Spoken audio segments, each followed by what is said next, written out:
अंजलि ने अपनी मेज पर रखे दहेज के उस कागज को घृणा से देखा। वह शादी का दूसरा दिन था, लेकिन खुशियों की जगह कार की मांग ने ले ली थी। उसने एक पल भी संकोच नहीं किया और उस अपमानजनक कागज के टुकड़े टुकड़े कर दिए। यह केवल कागज नहीं फट रहा था, बल्कि सालों की चुप्पी और डर का अंत हो रहा था। उसने तय कर लिया था कि वह अब और अत्याचार नहीं सहेगी। उसने तुरंत पुलिस को फोन किया और कांपती हुई लेकिन स्थिर आवाज में अपनी आपबीती बताई।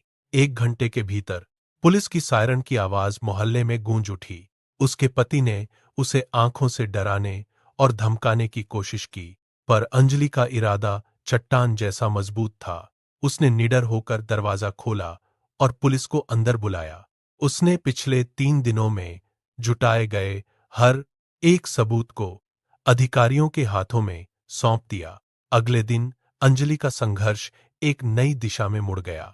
उसने अपने कॉलेज के मैदान में आत्मरक्षा की कक्षाएं शुरू कीं।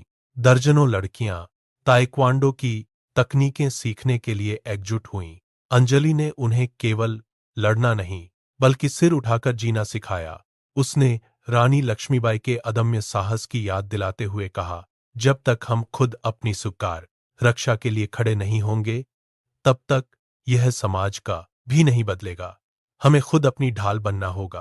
अंजलि की आवाज अब एक लहर बन चुकी थी। 1 साल बाद उसी मोहल्ले में एक और बेटी ने मंडप से उस दूल्हे को भगा दिया जिसने दहेज मांगा था।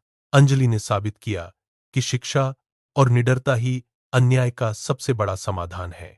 समाज का नजरिया बदल रहा था और बेटियां अब गर्व से जी रही थीं। उसने अपनी डायरी में लिखा,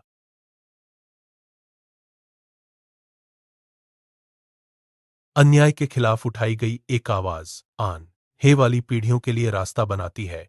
आज वह एक सुरक्षित समाज की नींव रख रही है।